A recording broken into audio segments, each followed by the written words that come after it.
I've pretty much since Apple IIs existed been interested in playing games. So since I was a kid, I've known that either I wanted to run a candy factory because Willy Wonka was my favorite movie growing up, or run a game shop. So that was sort of the inception of the idea. Had no idea that this was all going to turn into Blizzard.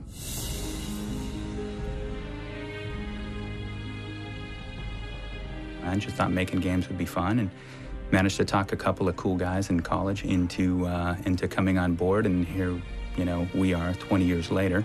I met Alan, actually, my last year at UCLA. I noticed that there was this guy in both of my classes, and there was one day Alan and I both showed up early to the computer architecture class, and I saw him, and I thought I'd be really smart because I thought he looked Israeli. I said, "So, where in Israel are you from?" And he looked at me kind of puzzled. He said, "What?" I said, "Where are you from?" And he said, "Oh, I'm from Egypt." I don't remember that, but that's the one Mike tells. The one I remember is we were sitting side by side at UCLA in one of the computer labs, and I had gotten up to go get a cup of coffee, go to the bathroom, and I had locked my computer system. And when I came back, I sat down, I typed in my password, the system unlocked, and I kept working. And this guy sitting next to me, who I didn't know was Mike, turned to me and he said, "Hey, how'd you do that?" And I said, "Do what?" He said, "While you were gone, your system unlocked itself and I relocked it using my password." And so it turned out, and what are the chances, Mike and I were both using the same password to lock our computer systems. He graduated slightly before me, about 3 months, maybe 6 months, but he kind of knew what the plan was, and he was down here in Irvine working at Western Digital. He got it in his head that I should quit my job at Western Digital and go into business with him making games. Much to the chagrin of his parents, his father in particular thought it was crazy to leave a good job for this crazy startup with a 22-year-old kid, but I think his dad knows he made the right decision now. I borrowed $15,000 from my grandmother. $10,000 went into the company, $5,000 went into my bank account, and that's pretty much what I lived off of for the next 2 years. Frank is a similar story. We were also both in the computer science department. I attended UCLA to study computer science and engineering, and while I was there, I was fortunate enough to meet Alan Adham through a mutual acquaintance. We had an AI class together, artificial intelligence, and it was so boring. It was so boring that I used to ditch all the time, and I'd go to Ackerman Union at UCLA and play video games. I would always see the same guy there. He had the same AI class. I think we saw each other like the first day and maybe on test days, and that was about it because we were both always ditching and playing video games. When I was growing up, I always felt like I wanted to make computer games, but I really had no idea how to go about doing it. Alan also knew that he wanted to make computer games, but he knew exactly how he wanted to go about doing it. And right after Alan graduated, we happened to chat on the phone, and he said, "Frank, I want to talk to you about what I'm doing next. I want you to be a part of it." And he invited me to come make computer games with him. I left my job at Rockwell, and I came to work with Alan, and that was actually the first time I met Mike Morheim. Was the first day. We built desks together. That was our first day.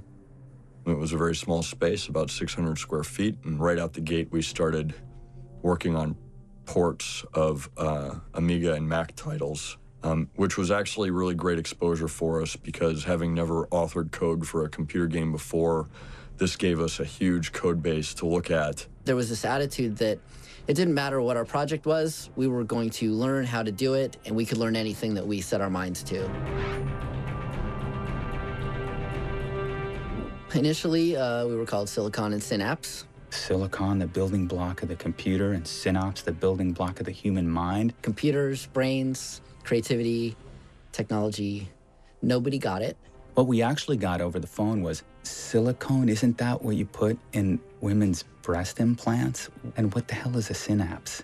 You know, when we first started, we just had this idea that we were looking for smart, passionate people who loved games, loved learning about game development. We just wanted to make great games. It was really as simple as that. Our biggest criteria was we wanted kind of cool people who we thought would vibe with the company who played video games, and that applied to everybody. I think that sort of the pre-Warcraft Orcs and Humans era of Blizzard really allowed us to grow the talent pool at the company. We hired our first 3D artist. His name was Joey Ray Hall. Our early hires in the art group were like, I think Sam came in, Sam Wise. I saw an ad in a newspaper. It said, make art for video games. And that was all it said, really descriptive. I think a programmer wrote it. Computer programming, we just wanted guys who were really into games and really into computer coding. Bob came in, he was obviously a D&D geek and an excellent programmer. I walk in my I Love Toxic Waste t-shirt with a Tasmanian devil on the front, shorts and a t-shirt, sandals, and apparently it struck a chord with the three guys there. So I came in for the interview, and the first thing I saw was this cute little receptionist named Frank Pierce. At the time, they had me answering the phones. And honestly, I don't think I'm the best person to be answering the phones because I don't always have the most pleasant personality. He opened up his mouth and said, "Yeah, can I help you?" And I said, "Yeah, I'm here to see Alan Atham." And he said, "Well, Alan's on a meeting. Can you talk to Mike?" And so I met with Mike. I had my portfolio of art, which basically consisted of every single piece of art I had framed on the wall. I just threw into a big case, brought it in. And after that, he showed it to Alan, and they offered me the job there. They hired me to work on Rock and Roll Racing. Written for the Super Nintendo. It was a new version of RPM racing that the company had done as one of their first startup games. And we were, I think, the first American developer to develop and release a title for the Super Famicom. And we did it, we literally were using untranslated Japanese documents. Rock and Roll Racing? I didn't work on that. When I started, it was just sort of a normal racing game, and very much just a evolution of the RPM racing we had been doing. It was also kind of funny because we knew that race car games should have cool driving music. And before Rock and Roll Racing, nobody had really used rock music at all. So I programmed Rock and Roll Racing using assembly language for a 6502 processor. Himi, himi, himi. We added spaceships and space aliens and all sorts of laser car sort of stuff, and we just kind of evolved it into a little bit cooler style of a game. Again, some of the Blizzard influence developing there, where instead of doing the normal cars, we made rocket cars with lasers and guns and that kind of stuff. And that, plus the fact that it was an excellent game, Rock and Roll Racing took Racing Game of the Year that year. So the first SNES title that I worked on in earnest was Lost Vikings, and we had almost everyone in the office working on that project. When I started on Lost Vikings, there were about 100 Vikings you could control. Some that would raise up ladders, someone that would throw torches, all that sort of thing. It was very PC game oriented. We were sort of inspired by Lemmings, a little PC game where you had a ton of little guys and they would just kind of walk around the screen. And so we decided to make it a little bit more friendly for the Super Nintendo, and we dropped it down to 5 characters, then to 4, then to 3.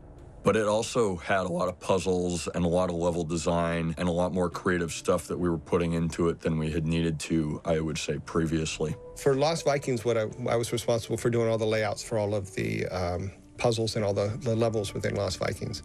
We used a program called CED that Mike Morheim had written for this purpose to lay things out. CED, the cell editor. This was my first project at Blizzard. It was a C++ project written completely in Zortex C++, and learned how to program in C++. It was also the first forerunner for the map editor that would later become part of StarCraft and Warcraft and our games moving forward.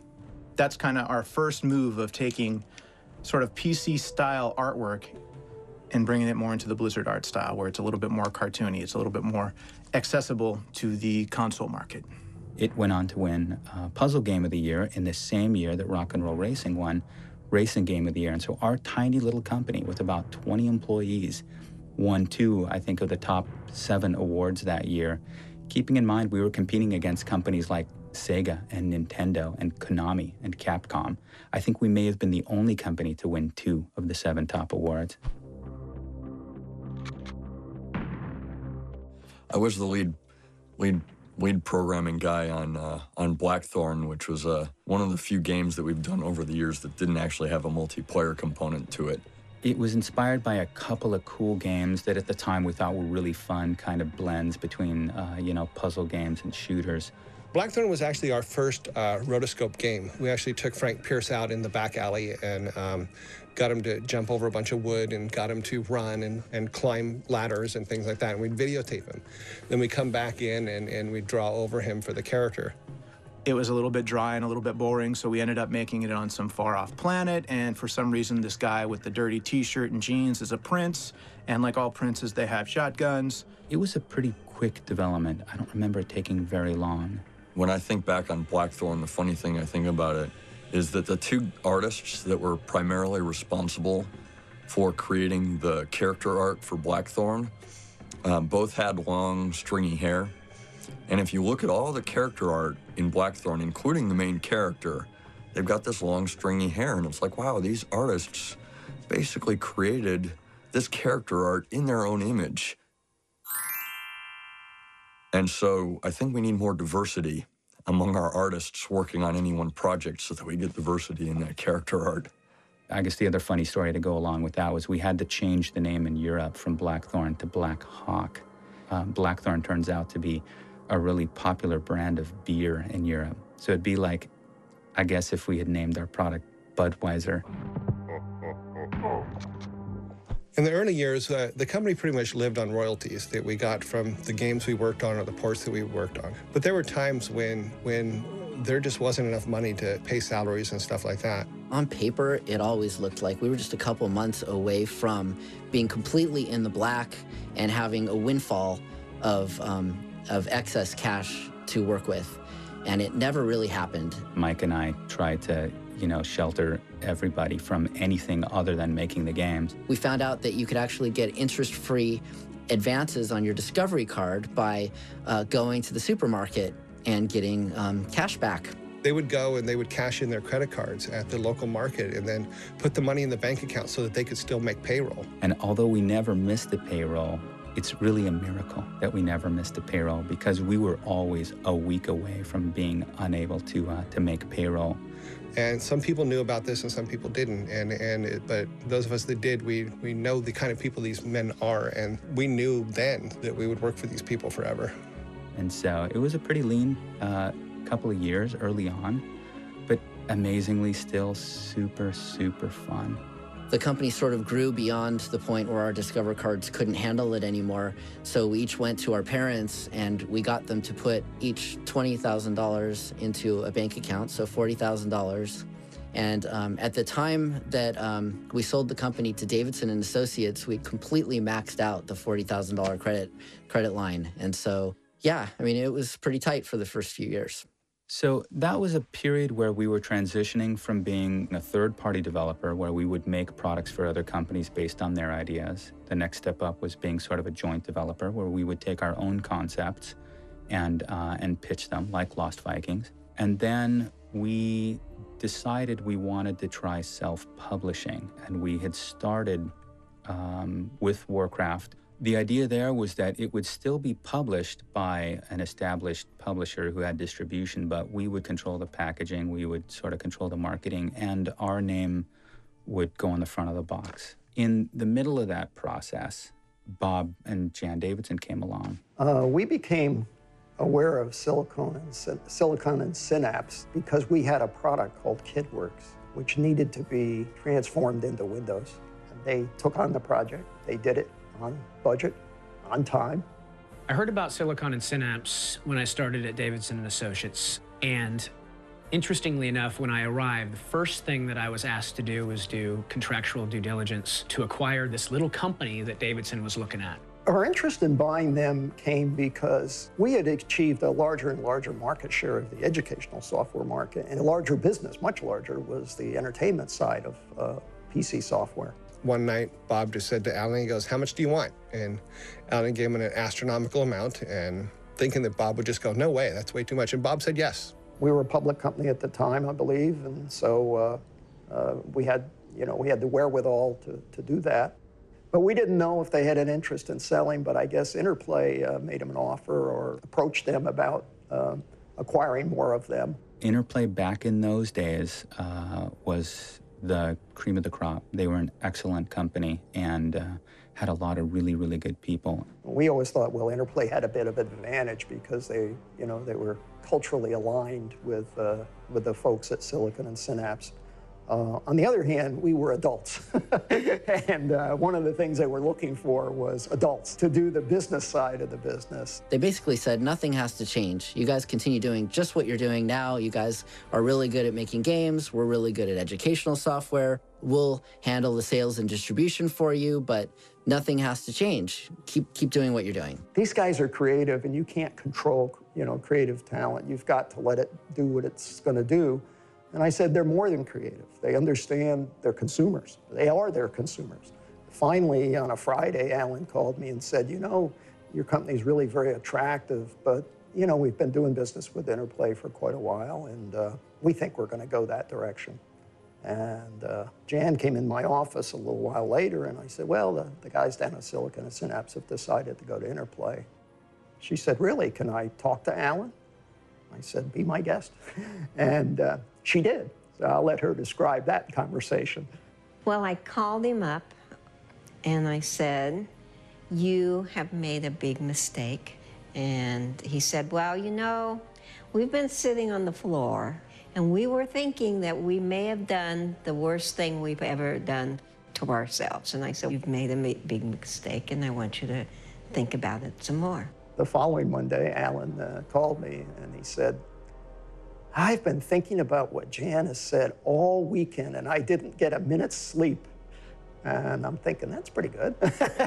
And so finally said, we really want adults, we really want the business acumen that we see with the folks at Davidson. He said, we're going to change our mind, we'll go with you. They said that we would be able to completely retain our creative control over the games we were making, and that has managed to allow us to protect our autonomy all of these years. And I think we've got a setup that is totally unique in terms of divisions of larger organizations having this type of autonomy.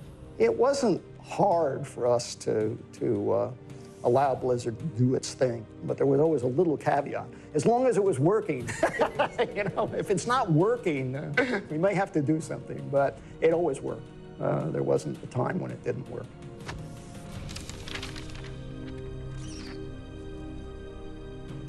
Well, I think any name change for our company was destined to be better than Silicon and Synapse. At some point, Alan decided we need to change our name. So there was this sort of brainstorming effort, and we wound up with Chaos Studios, which we felt was pretty representative of our development process, which I'm told is still pretty representative of our development process. A lot of people thought it said Chouse or Chads. And then we got a phone call from a company called Chaos Technologies. They're based out in Florida, and they basically said, hey, we have the name Chaos, but we're happy to let you continue using it, but it will cost you $100,000. And we said, ooh, okay, no thanks, we'll pick a different name. One of the first things that happened after the acquisition was Alan calls and said, well, we had a big meeting and we don't like the name Chaos anymore. We want to change it. So we were going through some other ideas, and then we had an idea for Ogre Studios. Well, at the time, we were already part of Davidson & Associates, and when Alan presented the new name Ogre Studios to Jan Davidson, she hated it. I said, oh, that's interesting. Can I get back to you on that? So I had a little chat with Jan, and she had kind of an initial, thump. Thought that the name might be a little scary for the kids. I called Alan back, and I said, I did promise you that you'd have your own independence, and this is kind of embarrassing, but this does seem to have some impact, according to Jan and our marketing folks, and they know better than I on our business. So we ended up changing that name as well to something a little bit more friendly. And I think the way we figured it out was Alan came in one weekend with 7 words he picked out of the dictionary, Midnight Studios was one, which sort of sounds like a porn company maybe, and Blizzard Entertainment, which came up clean, and thankfully we navigated all of those mediocre and sometimes bad names and wound up with a really awesome name like Blizzard. We went from boobies to ogres to chads to Blizzard.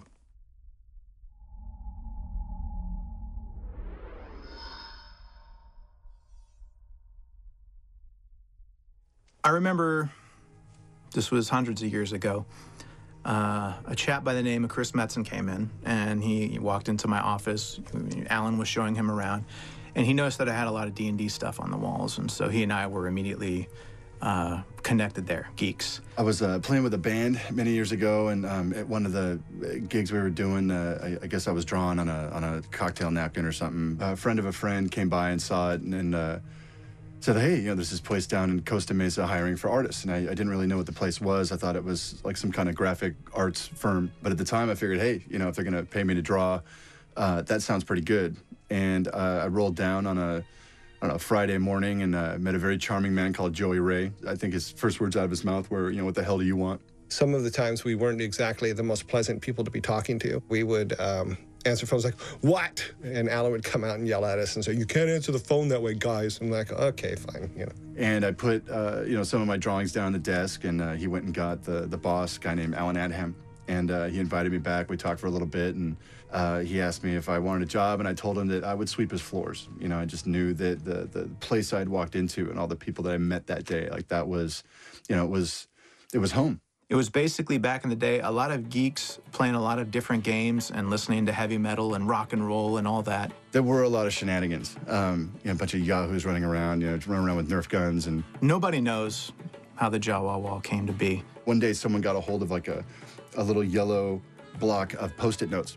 And I don't remember who drew it first, but, you know, he drew like a Jawa. And like, haha, it's funny, Jawa. People started screwing with the integrity of the Jawa name. All these artists are drawn, you know, we had one that was, had this particularly big afro and these big glasses, and he was just, you know, very, very angry flipping the bird, and that was Jawa Ray Hall, right? That was pretty funny. And mixing it up with classic heroes like Jawa and Wayne. Joe Optimus Prime, you know, a big Jawa chasing a Jeep. That was, you know, Jurassic Park. From Samurai Showdown, Jawan Fu. You know, like a guitarist smashing a Jawa with his foot, which was the Jawawa pedal. The whole wall was filled with it, and then days later, it was gone. It was like a shadow of a memory. And I still look back to those days with longing. But alas, they are no more. Thanks, HR.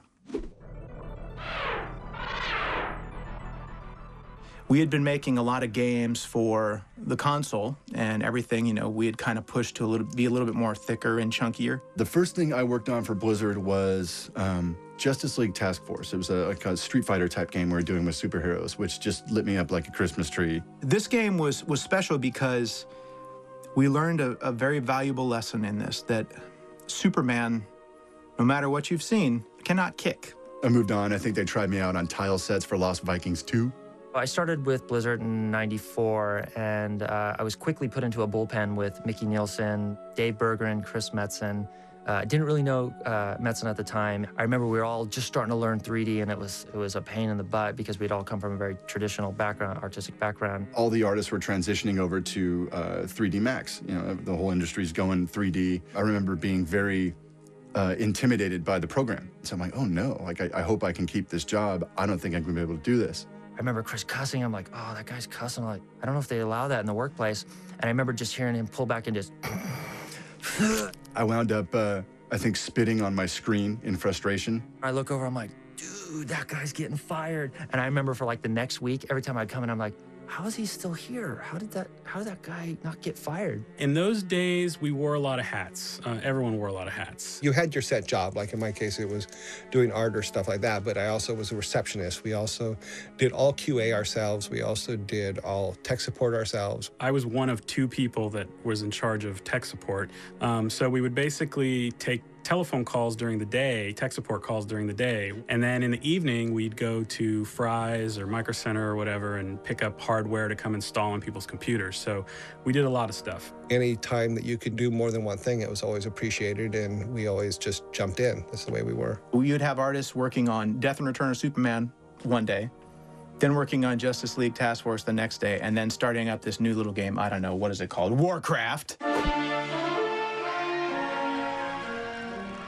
At the time, a lot of us really liked Dune 2, the game from Westwood Studios. But we were the first company, apart from Westwood, to recognize the value of the RTS genre. The evolution of the Warcraft universe is probably a very awkward process. Most of its ideas were just this kind of amalgamation of the different designers and people working on it at the time. It was pretty classic stuff, pretty classic fantasy stuff. So we were making characters, orcs and humans and all this sort of thing, but they just looked kind of small and realistic and kind of doink. One of the reasons was because they were small and doink. Sam Didier and, you know, certain of the other, you know, lead artists kind of got involved. The idea of creating kind of these interlocked ideas or cultures really allowed these guys to have a springboard into the art design process. That was our attempt at doing something that was a little bit more fun and fast and fantasy, but not boring medieval fantasy with little doinky swords and guys with little chainmail hoods. Nah, we had cool stuff like orcs with horns coming out of the sides of their helmet and all kinds of teeth and dwarves and all that. Warcraft 1 was such a hit that Blizzard really became a known developer. Everybody in the industry went, wow, it became Game of the Year, and that raised a lot of eyebrows. And the second year, they weren't any longer the new kid on the block. Around the time that we started jamming Warcraft 2, I remember feeling very intensely that, like, wouldn't it be fun to blow this thing out, really, to have multiple kingdoms and continents and, you know, more races involved, each with their own kind of distinct flavor and history.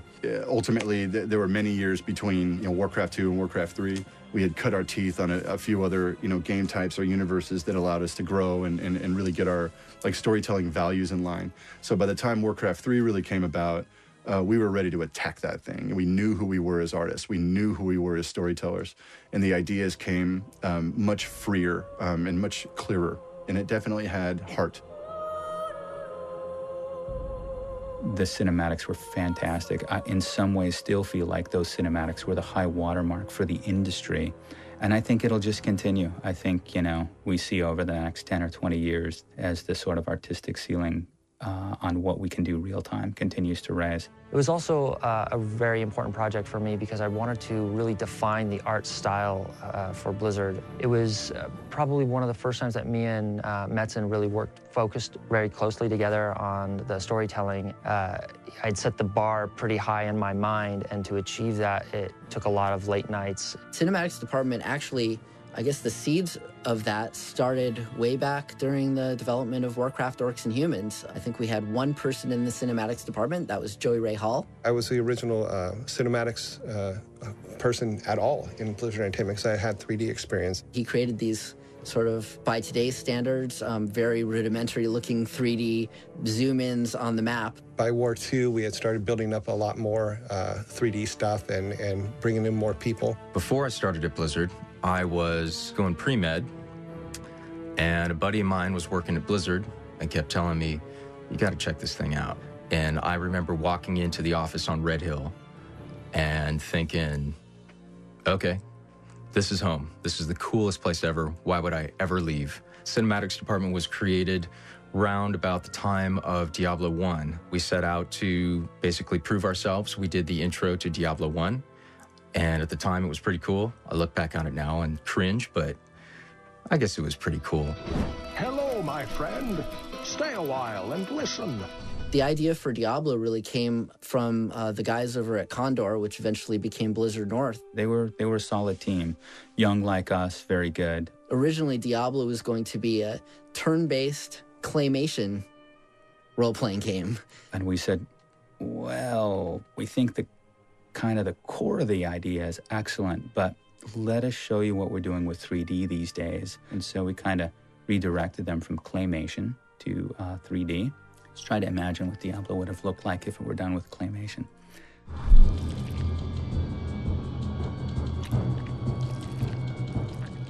Diablo seemed a little dark to me.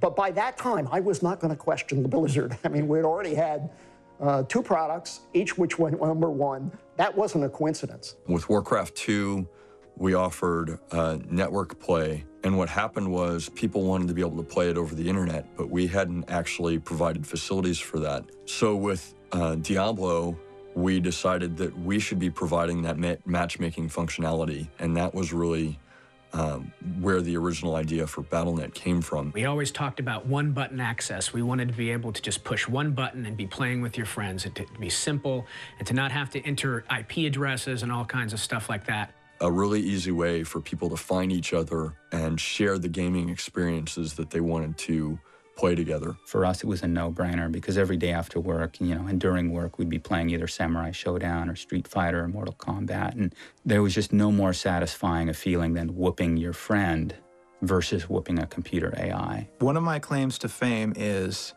I actually defeated Roman Kenny in Street Fighter 2 using my feet. And I would also make sure that after that game, anyone else who wanted to play me played with the foot controller. So they got my funk on their hands, and they were kind of playing like, And so I would defeat them too. Defeat. Look at that. So we had done Warcraft 2, and we were going to start working on a space-based RTS game. What geek amongst us, didn't grow up wanting to work on Star Wars? So StarCraft was an opportunity to, dig out a different kind of space opera. Yeah, it was just a whole bunch of us just throwing crazy ideas around until ultimately you had the Zerg and the Protoss, and the cinematics department was just getting up off the ground. We knew we wanted to make cinematics. Thing was, there really was not a fleshed out story for the game yet. What we decided to do was create some pieces that could be used in a variety of ways. Matt and Dwayne had already started working on the intro and things like that and doing pieces that they thought was going to really sell the Terrans as rednecks. What you got for me out there, Joey Ray? We hit pay dirt this time for sure. We went through the sort of idea of, hey, why don't we put orcs in space and have it be orcs and humans except set in space? That was actually an idea we thought about. We had just taken the Warcraft 2 engine and created some new art, almost basically skinned Warcraft 2 for a science fiction theme. Brought it to a consumer electronics show and showed it off, and everybody goes, oh yeah, orcs in space. Like, no, it's not orcs in space. It turns out at the time we were very proud of it, but by the time the end of the show rolled around, we were actually, I think, a little bit embarrassed. And really got our asses kicked. We saw what everybody else was doing, and we realized very quickly that we had to change it. About a year into it, we completely scrapped the art and switched to a more advanced sort of isometric perspective, and it really took on a nice, clean, advanced look. I said, all right, give me a couple weeks, month, something like that. I'll do a whole new engine. Just lock me in a dark room. When I come out of the dark room, I'll have a new engine, and you can use that, make StarCraft. So that's what I did. Every day for a month leading up to December, I said, at midnight to all 50 of us who were still there working 7 days a week, don't worry, we're in the home stretch. Of course, we were nowhere near the home stretch. We thought we were going to ship that game in 1997. Maybe even earlier than that if you think of when we started doing the Orcs in Space version. For the team, the crunch lasted for about 8 months. And he kept telling us we were in the home stretch and we were days away. Well, months were passing, and he kept telling us the same thing, and for some reason we kept buying it. It didn't come out, I think, until April. But honestly, I look back on it rather fondly. I took off maybe 18 hours because that's how long it took for Garrett to be born. Garrett's my son. I have this feeling, that entire team was kind of in the zone. My wife slept on the couch while I laid my son, 3 days old, on a towel on my desk next to my keyboard. Really productive, really effective, doing a lot of great work, knowing we were working on something really important. I'm sitting there, here, have a bottle.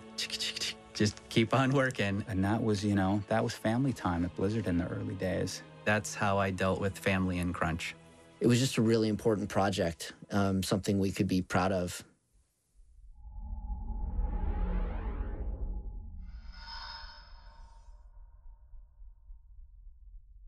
When we first started working on World of Warcraft, it really was sort of the natural evolution of things. At the point that we decided to really do it, we were, already knee-deep in the development of Warcraft 3. We kind of envisioned one day we would want to bring the universe of Warcraft to life in sort of a persistent universe game that you could be an individual character within this living, breathing world. It was a very organic thing to look at the world that was taking shape in terms of the Warcraft 3 product and really translating those ideas to a much more open-ended, real-time world. So in many ways, they were kind of co-developed. The team got behind it, and we started to, figure out, well, how do we want to build this MMO? What do we want to do different? We wanted something that was a little more faster-paced action, less grind involved, so that you're not sitting around waiting. I remember when we first started on World of Warcraft, and it was this vast, rich, colorful world.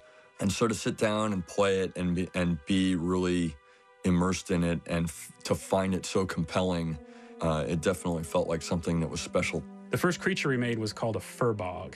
You would kill these furbogs, and they would drop a nipple ring, which was one of their treasures. The early development of WoW was awesome. The team was pretty amazing. I remember for probably the first month that I joined, they called me FNG, and I was so happy when we hired the next guy after me, and I no longer had to be FNG. By the time we put out the original WoW, it was just one of those game worlds that really knew what it was. And I think that was part of the vibe that people experienced when they jumped into the product. They just felt like, just every rock feels like it's placed with love and care. Typically in game development, when you put a placeholder model in, you put like just a checkerboarded box. It's obvious that this is not the right model. Well, somebody had the bright idea that if they took a picture of me and put it on that cube, that would be better, because then obviously I would see that, and it would encourage me to get the artist to fix that piece of artwork. And so the first bug we got in our alpha was, why is Billy Joel looking at me? And why is Paunch from Chips on my shoulder or whatever? His shoulder pad was missing, and so there was a cube of me on his shoulder. Yeah, that's the story of the Shane Cube. We can make our orcs into heroes. We can have goblins flying around on jetpacks. I mean, it's a big, goofy, free universe of infinite possibility. By the end of the project, we had 60 people on the team, and it took us 5 years to make. We crunched a lot. The team crunched much longer than we probably should have. Because it was pretty harsh. We crunched for like 2 years at the end there. But I think we all felt like not only how we poured blood, sweat, and tears into the game, but it was as great as it possibly could be. World of Warcraft really has taken on a life of its own in terms of the scope and scale and the size of the community. But nobody really appreciated how transformational that game would be to the organization in terms of what it took to operate a game like that. There's just countless things that we had to learn and that we never had experienced really at this scale prior to launching WoW. It's been a life changer and a company changer, a game changer, an industry changer. I mean, we had capacity plans for the first year for World of Warcraft of somewhere in the neighborhood of 400,000 in North America, and we blew through that capacity in the first month. We had to actually stop shipping boxes multiple times to retail during the first year because we didn't have the capacity to support the players. And so there was this mad scramble to try to get more equipment and try to make sure that the experience for the users were really well. So it was nothing that we could have even fathomed to, plan for ahead of time. Every single department was affected when we launched World of Warcraft and had to deal with the massive amount of success, the number of players that came in. And so we really had to scale up the entire business. And we were frantically trying to ship patches for the game with an understaffed development team. And I remember some of the first people to join Team 2 were some of the most inspirational people to get on the team because they so loved what we were doing. That's when J. Allen Brack joined the team. I was brought in to be the senior producer for the art team. Been a huge fan of Blizzard for all the way since back in the Warcraft 1 days. Played a lot of multiplayer Warcraft 1, a lot of Warcraft 2. There was such energy that these people were bringing that they kind of brought the message with them. Do you guys realize how awesome the game you made is? I feel like all of the new talent brought life back to WoW after we were sitting there licking our wounds after the rough launch. Even back then, even when we blew through our capacity in the first month for our first year, I don't think that any of us had any idea that we would be hitting the 1 million active player mark, the 2 million active player mark, the 5 million active player mark, and then to have surpassed a 10 million active player mark. was far and away beyond, I think, almost everyone's expectations. The lore story of Adham saying, one day this game will have 1 million subscribers, and everyone just, that'll never happen. If there's anything that that we've learned in our time here, it's that we're not great at predicting the future. I really have to hand it to the people who helped us build that game into the game that it is today, because it really took a lot of hard work, it took a lot of commitment, and it just didn't happen by accident. It happened because the people here at Blizzard made that happen. I think it shocked and surprised people. It changed the way people thought of things. It changed the social aspects of gaming and took it to an entirely different level. I think we've done something that is going to be hard to match, and I think candidly will potentially only be matched by our next big MMO. Hey, my name's Chris Siggety. I'm production director on StarCraft 2. My first job here was in QA. I was actually going to college at the time, wanted a summer job, and what brought me to Blizzard was gaming. So StarCraft 2 was a huge undertaking, and the first step in it was figuring out that we wanted to do StarCraft 2. It took 12 years between the time we released the first StarCraft and got around to start delivering StarCraft 2. Oh yeah, when did we start on StarCraft? What was it, 7 years ago? What, 7?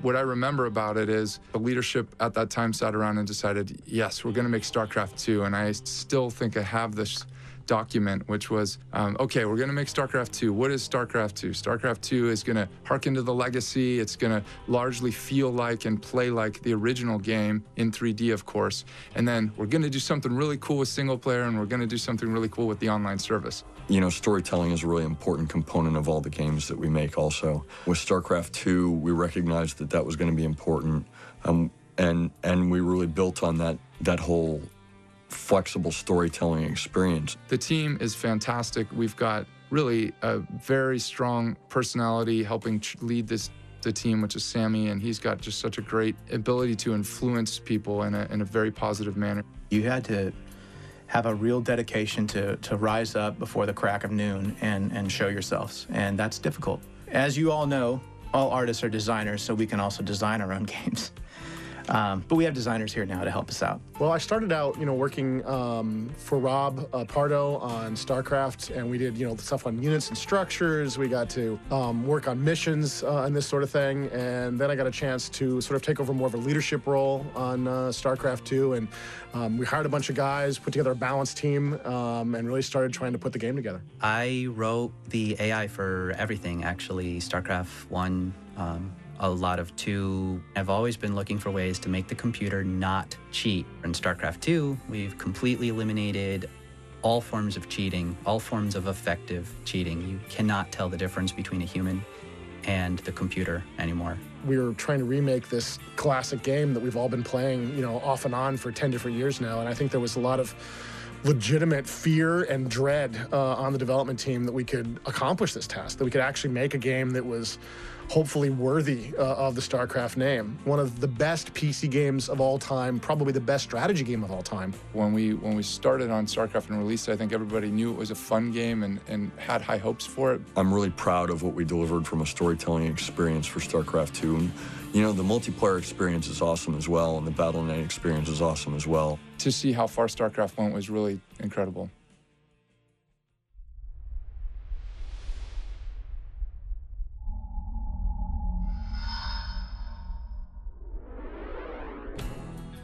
Blizzard is turning 20 years old, and at this point in a company's history, you really start looking at not only what's come in the past, but what is going to be Blizzard's legacy. The future is big. 20 years is a long time, but I think we want Blizzard to persist long after the leadership that's currently in charge is gone. And, if you look at a company like Disney as an example, Disney's been around for 80 years. 20 years in, they haven't even invented half their best films or haven't even done Disneyland yet. So you think about from that standpoint, I think that our best days are still ahead of us, and we still have our golden age ahead of us. Our goal to be a company that does the most incredible gaming experiences, that develops those and creates those, is something that's part of our DNA that we're going to continue with for a long time to come. Things weren't always the way they are now. Actually, things were quite different 15 years ago, and they've evolved to be the way that they are now. And we're still evolving. And so it's not like this static thing that is Blizzard Entertainment. It's a very dynamic, growing, evolving thing. Everyone here truly loves these products. It's a big deal. You know, how many companies in the world, you go to work, you have a great job, you pay the bills. I don't know how many places there are out there where people truly believe in what they're doing. That many places that truly engender the level of pride that you associate, with that logo, that little blue logo. It means a lot to me. As long as they have good people who are focused and dedicated to making the very, very best games, with that experience that others can't deliver, they're going to do extremely well. I think that our pipeline at Blizzard, the games that we're working on, I think are really awesome. I think that we're still positioned better than any other company to be a leader in online games globally. We get to be at the forefront of a new entertainment medium. With games, we have the opportunity to have new game mechanic paradigms or new technology or the ability to link up thousands of players. And it's just super exciting to be able to, really offer whole new ways to interact with entertainment. After all the change that has occurred in our company and all the growth, the globalization, it's a very different kind of company these days as it was, way back in the day. The growth and complexity and scale of the games we're making, that has been outpaced by the number of people around the world that are interested in playing our games. A big part of what Blizzard wants to do is to make our great games available to as many people around the world as possible. I think one of the things that's really cool in our offices around the world is the amazing amount of diversity that we have with the people there, but who all share the passion around the products and who love the Blizzard culture.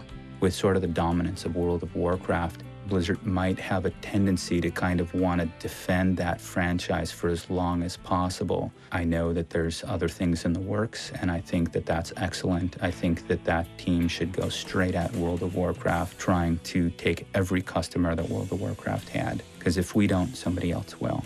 I think it's more important than ever that all of us that have been at Blizzard for a long time, that we really take the time and talk to the new employees and teach them about our culture, teach them about our values and tribal knowledge, and make sure that we stay Blizzard. Teaching the next generation of employees to understand that is important and that those values do really go to the heart of the people that have been here forever. That is the foundation for Blizzard in the past, the Blizzard today, and Blizzard in the future.